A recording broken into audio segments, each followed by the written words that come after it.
Well, hello everyone. This is a short video to show you how you can use your TI-84 calculator to draw trig graphs essentially.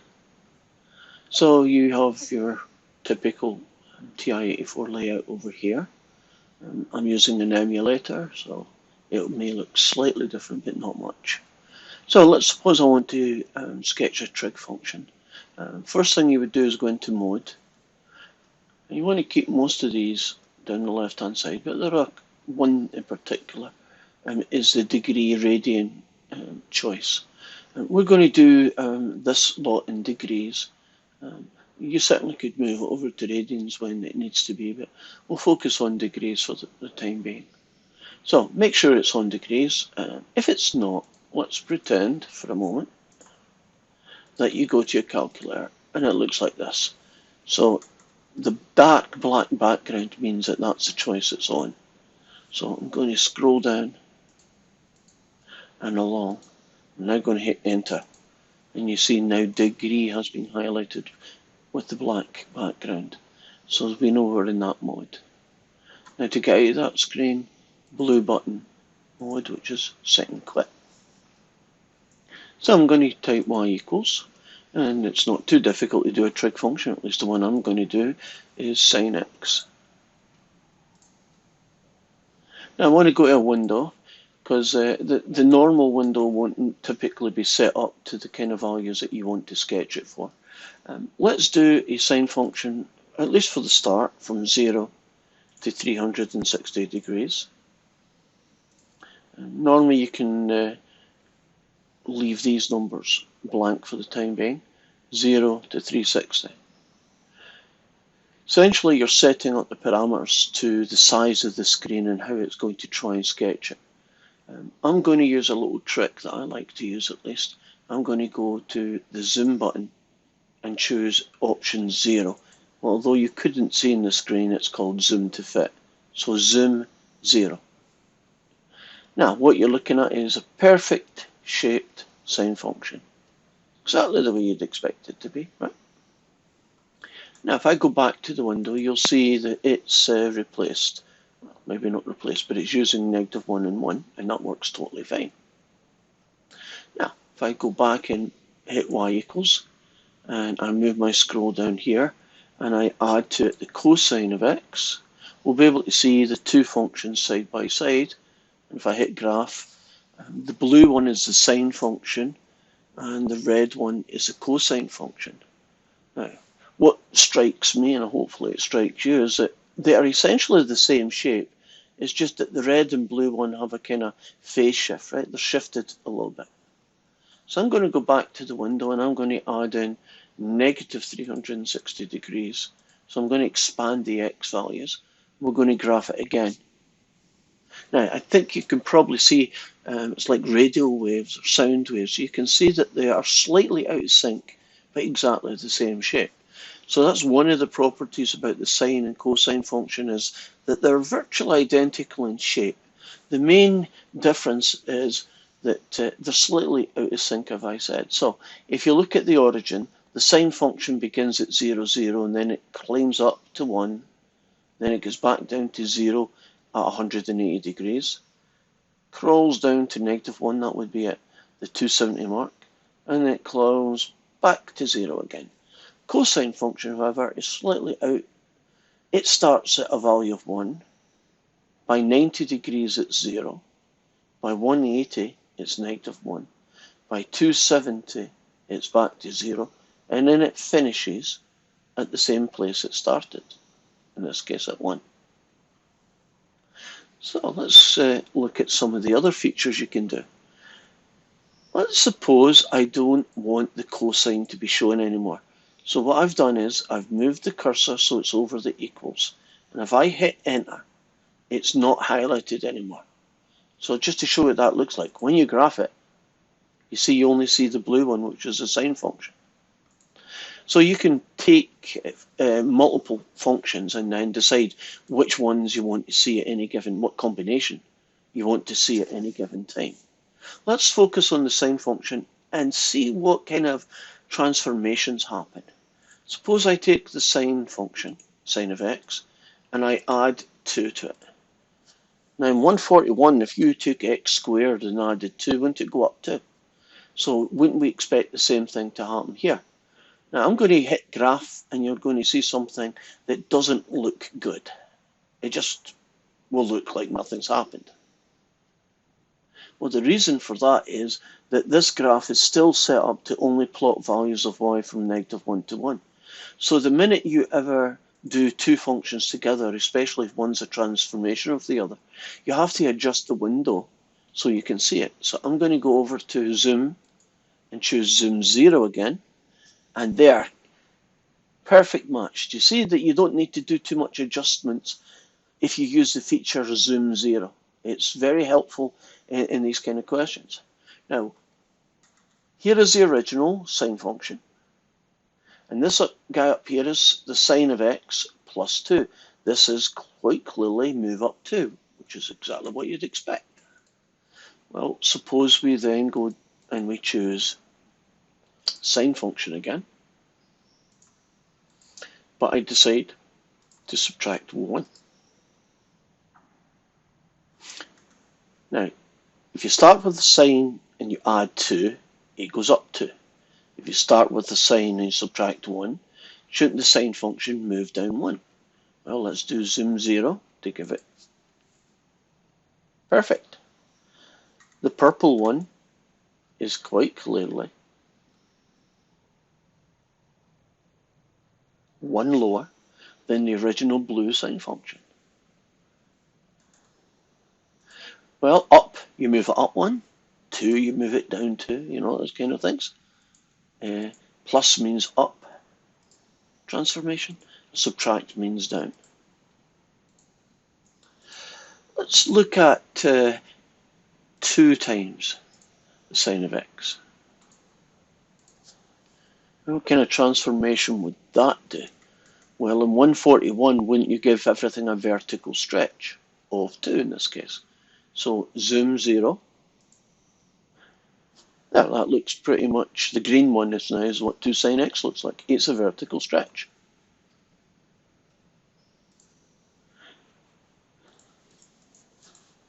So what do you think a half, which I'm going to call 0.5 sine x looks like? Well, shouldn't that be a vertical shrink of a half? Looks to me like the blue one, the sine x, has been crushed, so all the y values are now half what they previously were. So we have up 2, down 1. Vertical stretch of 2, vertical shrink of a half. Okay. What do you think, and make sure you use a negative and not the subtract, what do you think this guy's going to look like?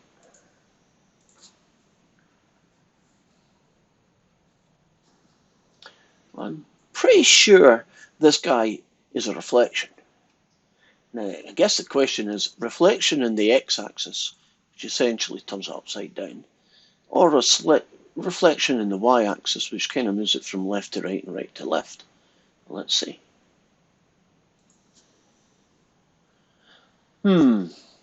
Hard to tell, isn't it? It's actually a reflection in the x-axis. So that guy is him. And then this guy is him. Now, I know it looks like it's a reflection in the y-axis, and there is a reason why that's true. But whenever you stick a negative in front of a function, you're reflecting it in the x-axis. The fact that that reflection may itself look like one of the other reflections doesn't change the fact that this is a reflection in the x-axis. So let me go down and show you the other choice. And this will be making sure negative x. This might look a bit strange. In fact, it will.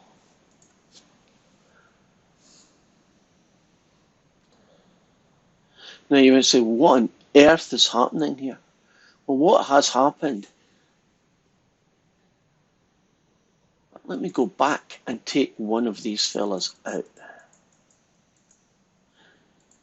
So all we're looking at is the original function and the sine of negative x, and now I'm going to graph it.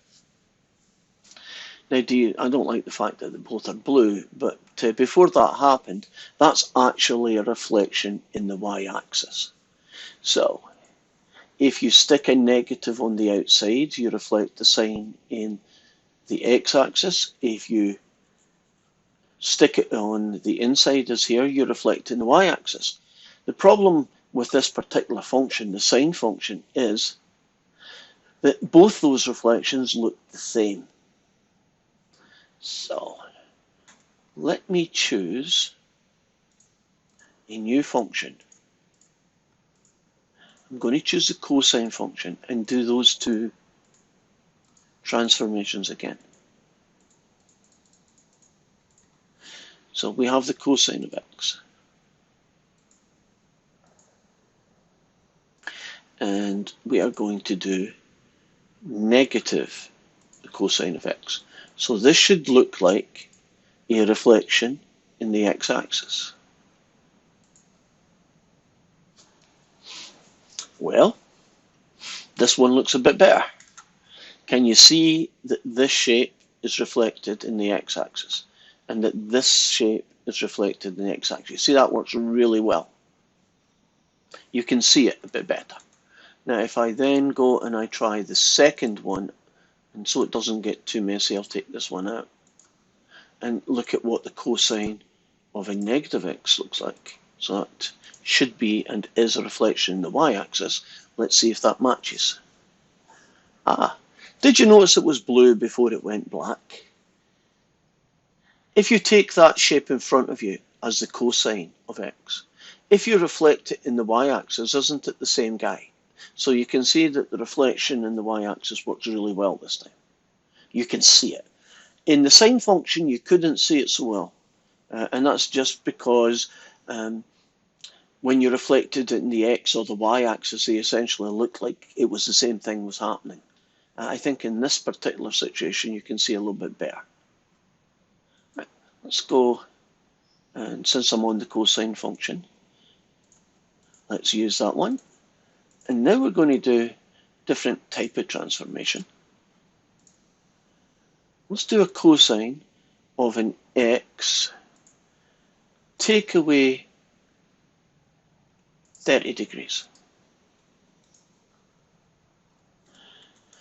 Now, if you were doing back in 141, x take away 30 in brackets squared, wouldn't that be a move me to the right 30 degrees? Let's see what that looks like. Can you see that the blue cosine and the cosine of x minus 30, do you see there's a shift to the right of 30 degrees? So that one matches. In fact, all the rules about left, right, up, down, reflecting x, reflecting y, all the rules that you used in 141 are still true in this case. So, for instance, if I did x plus 60, wouldn't that take the cosine function and shift the whole thing to the left 60 degrees? Right. Can you see the cosine function being shifted to the left? Now, how about this fella? This we really didn't focus much on in 142. It's a horizontal shrink and horizontal stretch, but let's show you what it looks like. This is the cosine of 2x. So this fella here is going to change the period of the shape. A normal cosine function has a period of 360 degrees. It basically means if you start to the finish, so one cycle takes 360 degrees. It repeats itself every 360 degrees. So what's this fella going to do? Can you see that you get twice as many cosine shapes in a cosine 2x as you do get in a single cosine x? And what you've got here is a horizontal shrinkage, right, of a half. Basically, the period halves. So instead of 360 degrees, the period halves to 180. Now, if you put in the cosine of 4x or 10x, then you would shrink horizontally, you would shrink, compress, if you like that word better, the cosine function by a factor of 2 or 3 or 4, so that it would repeat itself instead of every 360 degrees. If it was 4x, it would repeat itself 360 divided by 4, the period would be 90 degrees. Of course, you can go the other way. I'm going to call it 0.5 because it's just easier. What about a half x? Well, if 2x compresses it by 2x, a half x will stretch it by a factor of 2. Essentially what happens is that the period, instead of being 360, now becomes 360 divided by a 0.5, a half, and that becomes 720. So if I graph this fella, I may have to extend the x's to get the whole picture, but show you what it looks like. Now, can you see the green one is much more stretched horizontally? If I change the windows to, say, negative 720 and to positive 720, and then we do a graph again, there, can you see that the cosine function takes twice as long to repeat itself? I mean, repeating itself means it starts at 1, then it goes all the way down to negative 1, and then it gets finally back to 1. But from the start to the finish, what we call the period, for the cosine of half x is 720 degrees. And there are lots of other things that you can do. I'm just randomly going to pick a really ugly one to finish with. You'll have fun yourself in the future, I suspect, doing some of these. But suppose we had, suppose we had 2 cosine of 4x take away 80. Now, if I just keep the windows that I've got and we do a graph on this, that's a little bit too much information, right? It's almost impossible to see. So I'm going to go back to my window and I'm going to say, okay, then I'm going to reduce you to 0 and I'm going to finish at 360. And we're going to graph you now. And so you can imagine all the different transformations that can happen to a sine or a cosine function in particular. When you're doing your questions from chapter 5, you'll have the opportunity to use your calculator to visualize quite a lot of these graphs. That will be especially helpful when you have to sketch them. But that's all I have to say right now, and thank you for watching, and I will see you again. Bye.